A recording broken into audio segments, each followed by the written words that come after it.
আসসালামু আলাইকুম এভরিওয়ান, আমি সীমা পারভিন ব্লগসে নতুন বছরের আরও একটি নতুন ব্লগ নিয়ে চলে আসলাম।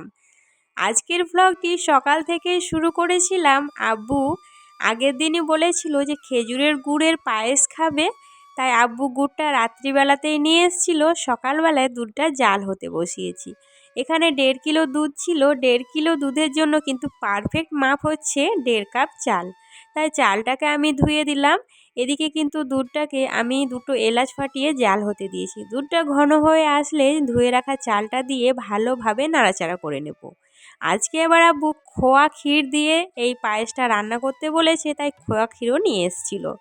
চালটা সেদ্ধ হয়ে যাওয়ার পরে আমি দিয়ে দিলাম খোয়া ক্ষীরটা, আর এদিকে কিন্তু গুড়টাকে আমি কেটে নিচ্ছি।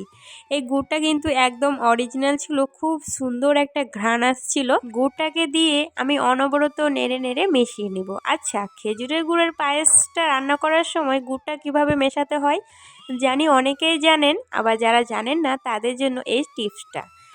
যদি গ্যাস ওভেন অন থাকে আর সেই মুহূর্তে গুড়টা দেওয়া হয় তাহলে কিন্তু পায়েসটা ফেটে যাওয়ার সম্ভাবনা থাকে। তাই আপনারা সবসময় গ্যাসটা অফ করে গুড়টা দেবেন আর অনবরত নেড়ে নেড়ে মিশিয়ে নেবেন, তাহলে পারফেক্ট কিন্তু পায়েসটা তৈরি হয়ে যাবে, একদম ফাটার ভয় থাকবে না। তো এইভাবেই পায়েস বানায়। আর আজকের পায়েসটা খোয়া ক্ষীর দেওয়ার জন্য কিন্তু আলাদাই স্বাদ এসেছিল। এদিকে আম্মা গরম গরম লুচিও ভেজে নিচ্ছে, সাথে কিন্তু আজকে বানানো হয়েছিল সোয়াবিন দিয়ে আলু কষা। আজকে ব্রেকফাস্টটা কিন্তু জমজমাটভাবে শুরু হয়েছিল। আর আমরা কিন্তু এই ধরনের ব্রেকফাস্ট খেতে সবাই খুবই পছন্দ করি। মাহিরা তো এখানে বাহুবলী সেজেছিল, ও একটা কাঠি নিয়েছে মাথার সাহায্যে ভেঙে দেখাচ্ছিল। এদিকে আমরা সবাই মিলে খেতে বসে গিয়েছি। আর দানিশের কিন্তু লাল পায়েস দেখে খুব একটা পছন্দ হয়নি, ও আবার চিনির পায়েসটা খেতে বেশি পছন্দ করে। আর আমাদেরকে আবার গুড়ের পায়েস খেতে বেশি ভালো লাগে। আমার এক কাকুর ছেলে, মানে আমার কাকাতো ভাই, ও কিন্তু দানিশ আর আয়হান দুজনকেই খুবই ভালোবাসে। আর ও আজকে সাইকেল নিয়ে এসেছিলো আর দুজনকেই ওর সাইকেলের ওপর চড়িয়েছিল, একজনকে সামনে একজনকে পিছনে, আর ও সাইকেলটা চালাচ্ছিল। আর এতেই যে আমার 2টো সোনা পাপা এত খুশি, মানে খুশির আর তর্স হয়েছে না। আর নতুন বছরটা আপনাদের কেমন যাচ্ছে আমাকে কিন্তু অবশ্যই কমেন্ট করে জানাবেন। আমার তো বেশ ভালোই যাচ্ছে। আজকে রাত্রিবেলায় হবে পিকনিক, যেহেতু সবাই মিলে আছি। আর জানুয়ারি মাসে পিকনিক করব না এটা তো হতেই পারে না। তো পিকনিকের আয়োজন শুরু হয়ে গিয়েছে। আজকে পিকনিকের মেনু ছিল অনেক কিছু, যে যার মতো বলেছে। আমার ছেলে তো বলেছে মাম্মি আজকে পিকনিকে আমার জন্য কিন্তু চিকেন পকোড়া রাখতেই হবে। আর আয়হান সোনা বাবাটা বলছে আমার জন্য কিন্তু গরম গরম বেগুনি ভাজতে হবে। কেউ বলছে পাঁপড়, কেউ বলছে চিকেন। আর আমার কিন্তু পার্সোনালি মাটন খেতে ইচ্ছে করছিল, তবে হঠাৎ করে পিকনিকের আয়োজনটা করায় মাটন পাওয়াই যায়নি। তাই এখানে চিকেন দিয়েই বানানো হচ্ছিল। তো চিকেনগুলোকে প্রথমে আমি ধুয়ে নিলাম, আর কিছুটা চিকেন কিন্তু আমি চিকেন পকোড়ার জন্য ছোট ছোট করে কেটে নিলাম। তারপর ওটাকে ম্যারিনেশন করে রেখে দিয়েছি, কারণ চিকেন পকোড়া ম্যারিনেশন করে না রাখলে কিন্তু একদমই ভালো লাগে না।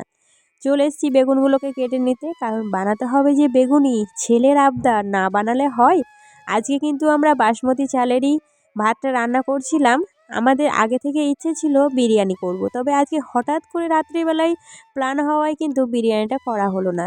তাই এখানে বাসমতি চালের ভাতটাই রান্না করা হচ্ছিল। বেগুনগুলো কাটা আমার কমপ্লিট। চলে এসেছি আমি গাজর কাটতে, কারণ বোন আবার বানাবে ভেজ ডাল। ওর নাকি ভেজ ডালটা ভীষণ প্রিয়, আর সত্যি শীতকালে ভেজ ডালটা খেতে ভালোই লাগে। তো একটা আইটেম এখানে বেড়ে গেল, আর বোনই কিন্তু বানাবে এই ভেজ ডালটা। আমি শুধু ওকে একটু কাটাকুটো করে রেডি করে দিচ্ছি, কারণ অফিসের ওর কিছু কাজ রয়েছে, ও কাজগুলো করছে, তারপরে কিন্তু পিকনিকে জয়েন করবে। আজকে কিন্তু আমরা সবাই মিলে হই হই করে রান্না করছি, দিদি, আমি, আম্মা। পিকনিক মানেই হইচই, আনন্দ, উল্লাস, সবাই মিলে একে একে কাজ ও সহযোগিতা করা, এইসবের মানেই তো হচ্ছে পিকনিক। বাইরে গিয়ে পিকনিক করব এটাই আনন্দ, আর বাড়িতে পিকনিক করব এটাতে আনন্দ না, এটা কিন্তু একদমই না। কারণ আমরা ছোটবেলা থেকে বাইরে কোথাও পিকনিক করতে যাইনি, বাড়িতেই প্রত্যেকবার পিকনিক করা হয়, সেটাতেই আমাদের আনন্দ বেশি। আজকে কি হচ্ছে বলো তো? হ্যাঁ, পিকনিক। পিকনিক কে কে খাবে? আর আর আমরা সবাই মিলে খাবো। আমার সোনা বাবাটা এবার পিকনিকে ভীষণ আনন্দ করছে, কারণ ও এবার পিকনিকটার সম্বন্ধে বুঝতে পারছে। এদিকে আম্মাকে বলছে, আপনাকে তো আমি একদমই খেতে দেবো না। আসলে আমার সঙ্গে একটু ঝামেলা হয়ে গিয়েছিল, তাই দুই তাকারি করে দিচ্ছিল। হতে একটু ও বকাও খেলো। আম্মা এদিকে টমেটোটা কেটে দিচ্ছিল মাংসতে দেওয়ার জন্য, আর বোন এদিকে মুসুর ডালটা ভেজে নিচ্ছিল, কারণ বানানো হবে যে ভেজ ডাল। আর বোনকে দানিশ আর আইহান দুজন মিলে ব্যস্ত করে ফেলে দিচ্ছিল। সত্যি ছোট বাচ্চার মায়েদের পিকনিক করা নয়, অনেক ঠেলা। মানে বাচ্চার সামনে রান্নাবান্না করাটা সত্যি অনেক কষ্টকর। বোন এদিকে সবজিগুলোও ভেজে নিচ্ছিল, সাথে ডালটাও ভাজা কমপ্লিট হয়ে গিয়েছিল। আমি উনুনে রান্নাটা করছিলাম। সত্যি উনুনে রান্না না হলে কিন্তু পিকনিক পিকনিক ফিলিংসটাই আসে না। শীতের রাতে পিকনিক, উনুনে রান্না, চারি সাইডে সবাই বসে আগুন তাপানো আর মাংস কষাতে কষাতে সেখান থেকে ভাগ বসানো, সবাই মিলে একটা মাংস নিয়ে কাড়াকাড়ি করে খাওয়া, এর নামেই হচ্ছে কিন্তু পিকনিক। আর সেই পিকনিকটাই আজকে আমরা করছি। বোন বাটি নিয়ে বসেছিল মাংস খাওয়ার জন্য, তাই ওকে এক পিস টুক করে দিয়ে দিলাম। ও আর আমি বাড়ির সবাই মিলে ভাগাভাগি করে খেলাম। এদিকে আমি মাংসতে জলও দিয়ে নিলাম, অল্প একটু গ্রেভি রাখবো। তার সাথে বোনের কিন্তু আলু পোস্ত বানানোও কমপ্লিট। আর আমার ছেলে তো পিকনিক ভেবে আনন্দে নেচে একদম ফাটিয়ে দিচ্ছে। আজকে যদি একটা বক্স থাকতো বা হোম থিয়েটার, তাহলে কিন্তু ওর বেশ জমেই যেত। এত সুন্দর ডান্স করতে পারছে, আর ও ডান্স করতে ভীষণ পছন্দও করছে। এদিকে আমার পকোড়া বানানো হচ্ছে, আর একদিক থেকে কিন্তু পকোড়া দানিশ আর আইহান দুজন মিলে খেয়েও নিচ্ছে, আর বলছে মাম্মি পকোড়াটা কিন্তু খুব টেস্টি হয়েছে। বোন এদিকে ব্যাটারটাকে রেডি করে নিচ্ছিল, বানাতে হবে বেগুনি। তো আমরা সব রকম মশলা দিয়েই কিন্তু ব্যাটারটা তৈরি করি। আর আজকে যেহেতু পিকনিক, কোনো রেসিপি শেয়ার করছি না, শুধু আনন্দ আর আনন্দ।